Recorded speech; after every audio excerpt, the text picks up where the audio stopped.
গর্ভবতী মহিলা সিয়ামের পরিবর্তে প্রতিদিন 1.5 কেজি করে চাউল দান করলে হবে? হবে, তবে নিজের গতিতে পরে করতে পারার সাহসটাই ভালো। যদি মনে করে করতে পারবো না, তাহলে প্রতিদিন 1.5 কেজি করে চাউল দিয়ে দিবে। গত রমজানে হঠাৎ অসুস্থ হওয়ার কারণে আমার নানি 17টা সিয়াম পালন করতে পারেনি। এখন করণীয় কি? তোমার নানি এখন করুক, যদি না পারে তাহলে 1.5 কেজি চাউল 17 জন ফকিরকে দিয়ে দিবে। গত বছরেরটা একদিন সমান 1.25 কেজি তোমার নানির পক্ষ থেকে দিয়ে দিতে বলো ফকিরকে। ইবাদতের জগতে আল্লাহকে সন্তুষ্ট করার মতো সিয়ামের মতো কোনো ইবাদত নেই। যদিও ইবাদতের জগতে সবচেয়ে শক্তিশালী ইবাদত হলো দান। দানের মতো আবার কোনো ক্ষমতাধর কোনো ইবাদত নেই।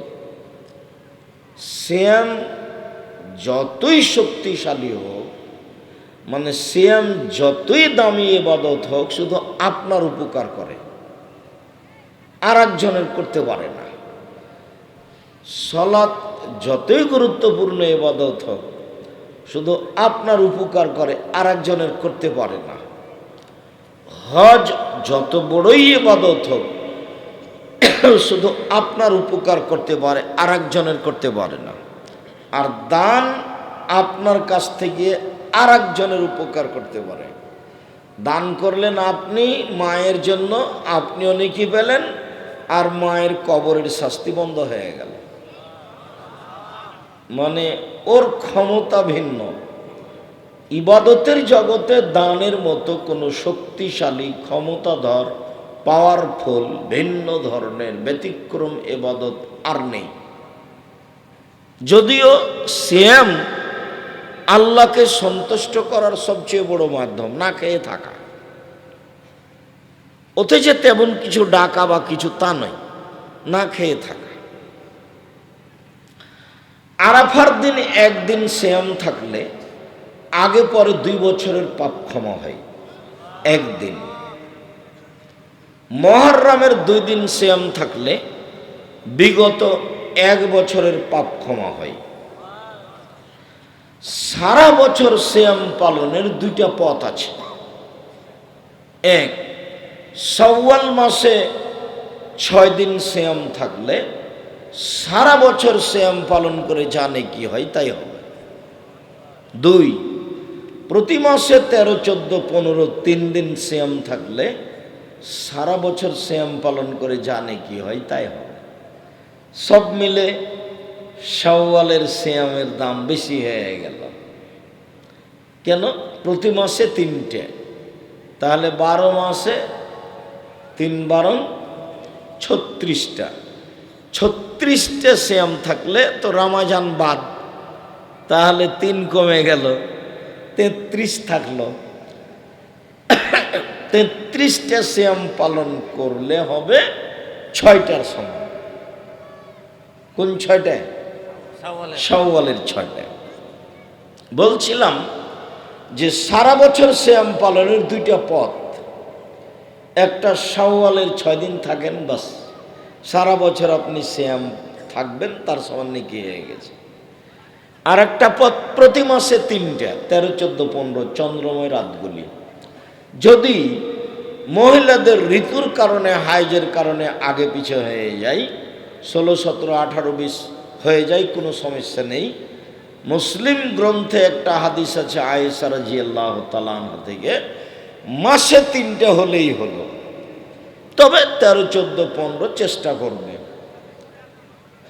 এইবার চলেন আরো দুই ধরনের সিয়াম। একটা হলো বৃহস্পতিবার আর সোমবার। এই 2 দিনে মানুষের পাপ নেকি আল্লাহর কাছে পেশ করা হয়, সাপ্তাহিক রিপোর্ট। তো আমাদের নবী বলছেন, আমার যখন পাপ নেকি আল্লাহর কাছে পেশ করা হবে, তখন আল্লাহ দেখুক যে আমি সিয়াম আছি।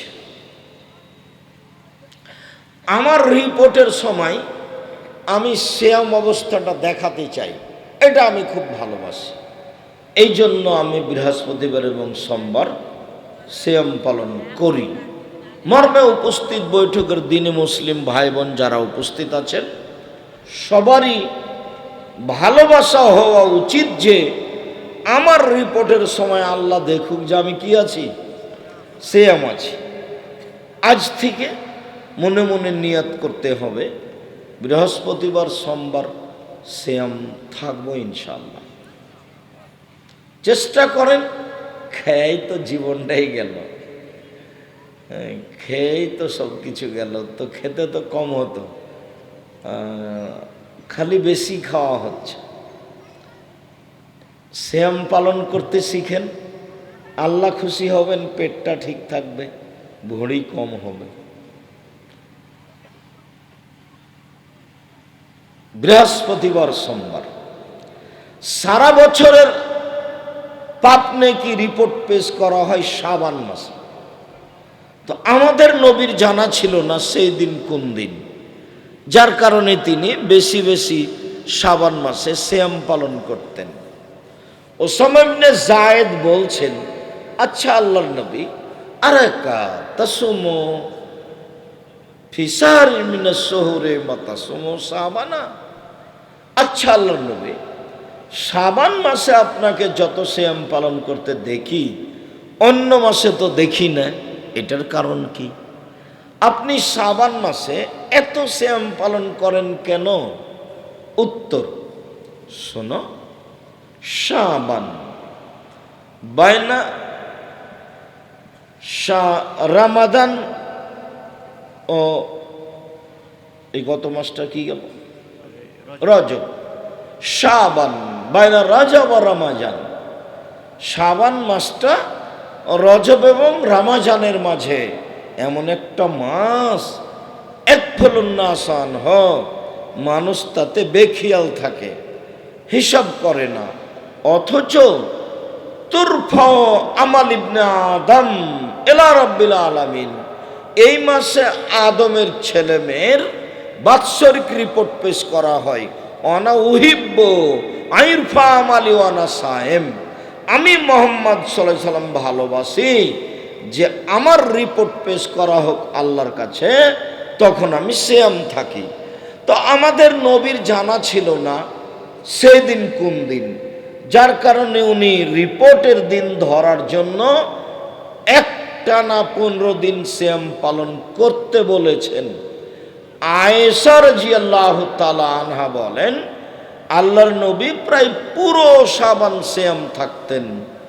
উম্মু সালমা রাদিয়াল্লাহু তাআলা আনহা বলেন, আমি পরস্পর 2 মাস সিয়াম পালন করতে দেখিনি আল্লাহর নবীকে, তবে শাবান ও রমজান শেষের দিকে 2-1টা বাদ দিতেন, তাছাড়া তিনি পুরো শাবান সিয়াম পালন করতেন রিপোর্ট ধরার আশায়।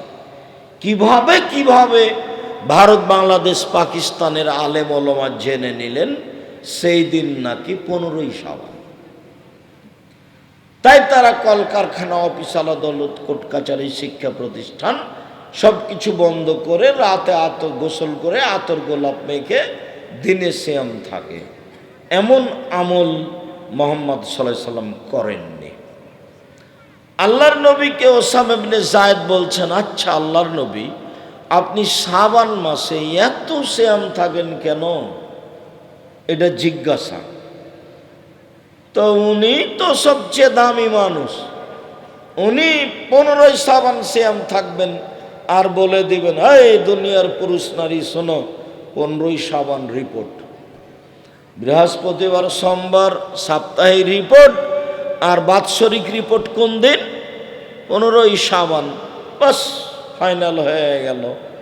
তো এরকম কিছু বললেন না, বলছেন, আরে শোনো, শাবান মাস হচ্ছে রজব মাস আর রমজান মাসের মধ্যে, মানুষ এই মাসে বেখিয়াল থাকে, অথচ এই মাসে আদম সন্তানের পাপ নেকি পেশ করা হয় আল্লাহর নিকটে।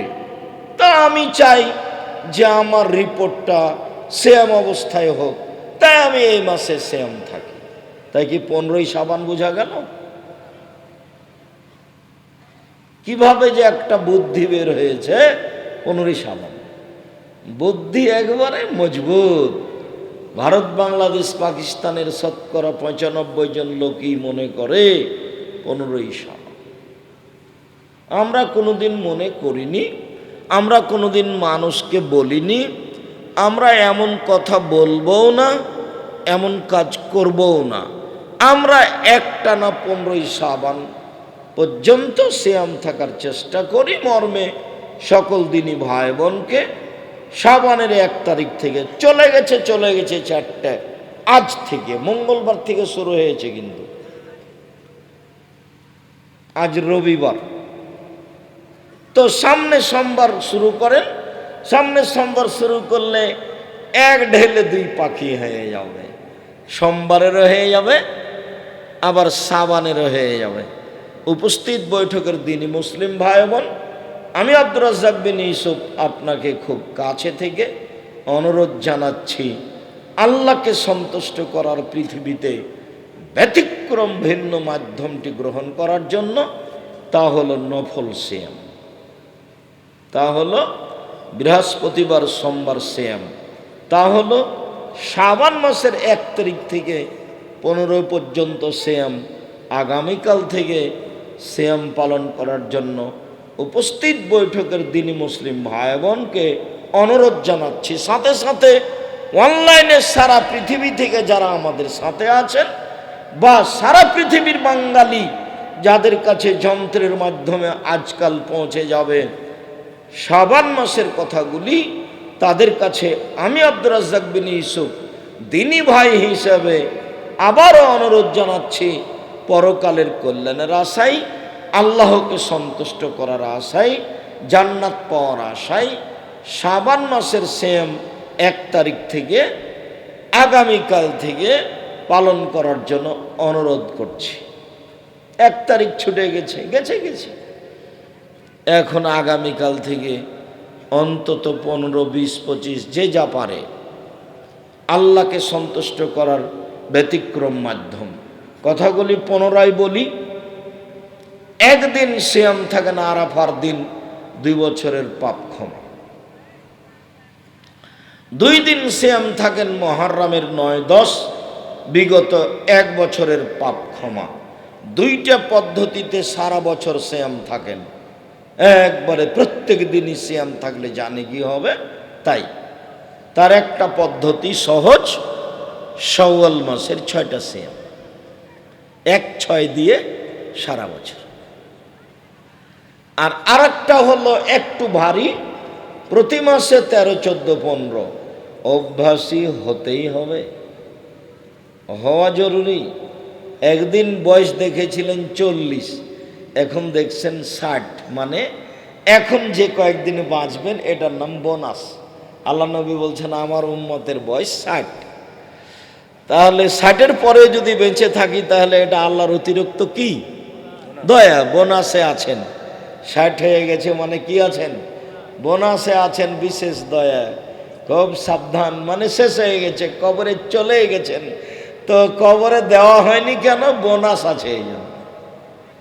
আমার দিনী ভাই বোনের নিকটে আন্তরিকভাবে অনুরোধ রইল, কিয়ামত যত কঠিন, কবর যত কঠিন, কিয়ামত তার চেয়ে অনেক বেশি কঠিন। কিয়ামত যত কঠিন, জাহান্নাম তার চেয়ে অনেক অনেক বেশি কঠিন। এখানে কি গরম পানি আছে নাকি ঢাকা?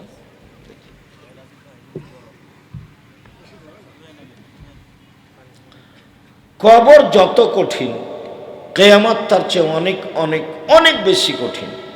কিয়ামত যত কঠিন, জাহান্নাম তার চেয়ে অনেক অনেক অনেক বেশি কঠিন। কি দিয়ে বুঝায় আপনাকে আমি জাহান্নাম কত কঠিন? আল্লাহর নবী জীবনে কোনো দিন সালাত আদায় করেছেন, সালাম ফিরেছেন, জাহান্নাম থেকে বাঁচতে চাননি, এরকম কোনো দিন সালাম ফিরেননি। সালাম ফেরার পূর্বে তিনি জাহান্নাম থেকে বাঁচতে চেয়েছেন।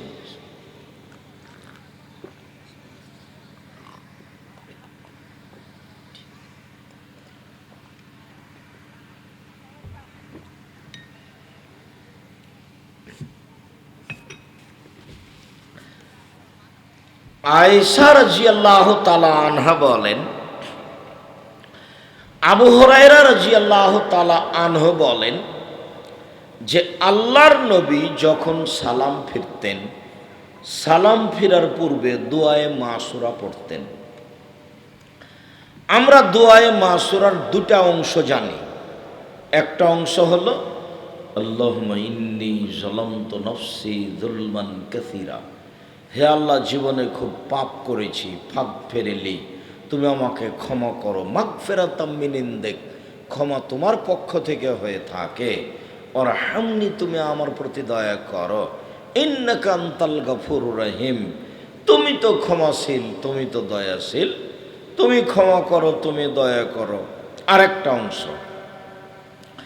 আল্লাহুম্মা ইন্নী আউযু বিকা মিন আযাবি জাহান্নাম, আল্লাহ তোমার কাছে জাহান্নাম থেকে বাঁচতে চাচ্ছি। আউযু বিকা মিন আযাবিল কবর, তোমার কাছে কবরের শাস্তি থেকে বাঁচতে চাচ্ছি। আউযু বিকা মিন ফিতনাতিল মাসিহিদ দাজ্জাল, তোমার কাছে দাজ্জালের বিপদ থেকে বাঁচতে চাচ্ছি। আউযু বিকা মিন ফিতনাতিল মাহি ওয়াল মামাত, ইহকালের বিপদ, পরকালের বিপদ, ইহকালের বিপদ, পরকালের বিপদ, ইহকালের সমস্যা, পরকালের সমস্যা থেকে তোমার কাছে বাঁচতে চাচ্ছি। আউযু বিকা মিনাল মাকসামি ওয়াল মাগরাম, তোমার কাছে বাঁচতে চাই বড় পাপ হতে, তোমার কাছে বাঁচতে চাই ঋণ কর্য হতে। তুমি বড় পাপ হতে বাঁচাও, তুমি ঋণ কর্য হতে বাঁচাও। ব্যাংকে লোন নিয়ে বাড়ি করবেন না, জীবনে তোবা করবেন, ভুল হয়ে গেলে 24 ঘন্টার মধ্যে টাকা পয়সা ব্যাংকে ফেরত দেন। আর ব্যাংকে টাকা নিয়ে ব্যবসা চালু করবেন না, খবরদার নয়। গমা সাপ এর চেয়ে অনেক ভালো, খবরদার নয়। তো আল্লাহর নবী জাহান্নাম থেকে বাঁচতে না চেয়ে জীবনে কোনোদিন সালাম ফিরেননি মর্মে আয়েশা রাদিয়াল্লাহু তাআলা আনহা বলেন, আমি আল্লাহর নবীকে দেখিনি কোনোদিন যে কবর এবং জাহান্নাম থেকে বাঁচতে না চেয়ে, ঋণ কর্য থেকে বাঁচতে না চেয়ে তিনি সালাম ফিরে দিয়েছেন। আমি কি কথা বুঝাতে পেরেছি? আচ্ছা, আপনারা দিনী বোন যারা গল্প করছেন নাকি? গল্প করতে করতে এসেছেন মহিলা মানুষ, আবার এখানে এসে গল্প করছেন, একটু লজ্জা শরম করেন না কেন? আপনার স্বামী না হয় একটা কাপুরুষ মানুষ, আপনার স্বামী তো নিজেই জানে না স্বামী কাকে বলে। বাপে বিবাহ দিয়েছে, বউয়ের কাছে গেছে, তাই ছেলে হয়ে গেছে, তাই ও বাপ। এক পশু প্রাণীর মতো, গরু ছাগলের মতো, এমনিতেই বাপ। ও নিজে কখনো জানে না বাপ কাকে বলে। 1 মিনিট দেখবেন বাপ কাকে বলে। এ দেখেন, এই ছেলে, এক খেলে আমার দিকে চেয়ে থাকবা, কারো গায়ে হাত লাগাবা না, এক খেলে চেয়ে থাকবা। বাপ কাকে বলে 1 মিনিট। আর রাজুলু সাইয়্যিদ, বাপ হলো কর্তা। আল মারআতু সাইয়্যিদা, মা হলো কর্ত্রী। নিজের কাজ দেখে যে তাকে বলে কর্মী, অপরের কাজ দেখে যে তাকে বলে কর্তা। নিজের কাজ দেখে যে তাকে বলে কর্মী, অপরের কাজ দেখে যে তাকে বলে কর্তা। বাপ কর্তা, ও তার স্ত্রী এবং ছেলে মেয়ের কাজ দেখবে। তোর ছেলেটার নাম হলো লিটন, ওটা কি বাপ? এটা বাপ নয়। দেখবেন আর একটু দেখাই, আল্লাহর নবী বলছেন, মানো আলাদালাহু আলাদুন, কারো যদি ছেলে মেয়ে জন্ম নেয়, পালিহিসান ইসমাহু, বাপ যেন একটা সুন্দর নাম রাখে। এবার দেখেন তো বাপ কাকে বলে? বেটির নাম রত্না। ছেলে মেয়ে, ছেলেদের নাম হবে নবীগণের নাম। ছেলের নাম ইব্রাহিম, মুসা, ঈসা, আদম, সুলাইমান, দাউদ, ইয়াকুব, ইসাক, এরকম নাম হবে। আর না হলে গুণবাচক নাম হবে আব্দুল্লাহ, আব্দুর রহমান, আব্দুর রহিম, আব্দুল সত্তার, আব্দুল গাফফার, এগুলো নাম হবে। তো নাম রেখেছে রতন। ও বাপ আমি বলেছি ওর বাপ ওর বিবাহ দিয়েছে, বউয়ের কাছে গেছে, ছেলে হয়ে গেছে, সেই জন্য ও বাপ। বল হিসাবে ও বাপ নয়। ওকে যদি আমি নগারে মাটিতে বাপ নয় এটা প্রমাণ করতে না পারি তো আমি বক্তব্য দেব না। এমনি পশু প্রাণীর মতো বুঝে না ওরা, অন্তর আছে বুঝে না, দেখেও দেখে না ওরা, চক্ষু আছে দেখে না, শোনেও শোনে না ওরা, কান আছে শোনে না। উলাইকা কালানাম, তারা পশু প্রাণীর মতো, তারা গরু ছাগলের মতো, তারা কুকুর শ্রীগুলোর মতো, বালুম মাজাল, বরং তার চেয়ে খারাপ। এ কথা আমি বলিনি, এ কথা আল্লাহ তাআলা বলে। মানুষ কুকুর শ্রীগালের মতো, পশু প্রাণীর মতো, খায় হাগে দিন কাটে, বাস মরে যাওয়া, এসেছে চলে গেছে। আর একটু দল করতে হবে, অমুকের চরিত্র ফুলের মতো পবিত্র, একটা সিগারেট দিলে সারাদিন ছুটে বেড়াচ্ছে। তো যদি পশু প্রাণী না হয় তো এগুলো কি? ও যে একজনের সামনে এইভাবে প্রশংসা করছে, লোকটাকে সামনে রেখে এত প্রশংসা করছে, কি যে দিয়েছে তাকে, এক প্যাকেট সিগারেট দিয়েছে,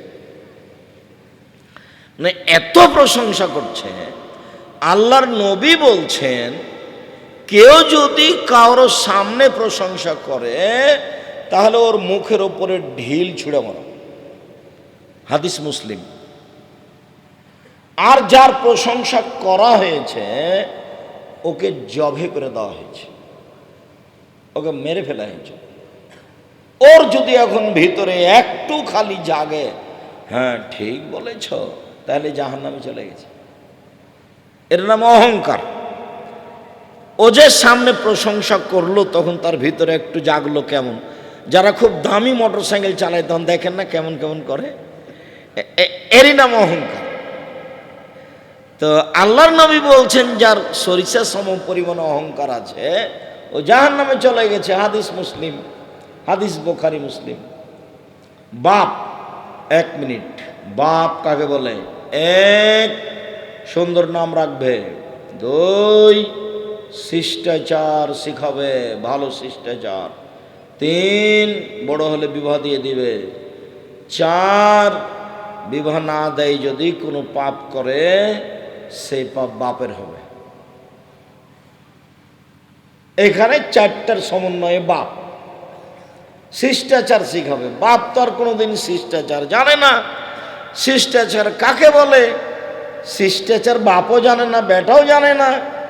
আমি আপনার বাসার বাড়িতে গেছি, তো আপনি আমার বাড়িতে এসেছেন, তো আমি এক গ্লাস পানি দিয়েছি আপনাকে, ভিতর থেকে নিয়ে এসে বা এক গ্লাস পানি খান। তখন আপনি আমাকে বলছেন ধন্যবাদ। এটা কি বললেন আপনি? আপনি বললেন থ্যাংক ইউ। এটা কি? এতে কি হবে? এতে জিরোর একটু দাম আছে। জিরো যদি বাম দিকে দেন তাহলে কিছু নয়, কিন্তু জিরোটা যদি ডান দিকে দেন তাহলে কাজ হয়ে গেছে। জিরোর তো দাম আছে, থ্যাংক ইউ আর ধন্যবাদ এর জিরোর সমানও দাম নাই। আর যদি আমি এক গ্লাস পানি দিলাম, আপনি বলেন জাযাকাল্লাহ খায়র, আল্লাহ তোমাকে উত্তম প্রতিদান দান করুক। আমি যে এই কথাটা বলে দিলাম, এখন আল্লাহ আপনার পক্ষে কাজ করবে। আমি মানুষ, আমি আর কি করব? আমি এখানে নওগাঁর মাটিতে বলে দিয়েছি জাযাকাল্লাহ খায়র, আর আপনি লন্ডনে ঠেকে গেছেন, তখন ওই যে আমি জাযাকাল্লাহ খায়র বলে দিয়েছি, এখন আল্লাহ লন্ডনে আপনাকে পার করে দিয়েছেন। আমি যে জিম্মেদারি তার উপরে চাপিয়ে দিয়েছি,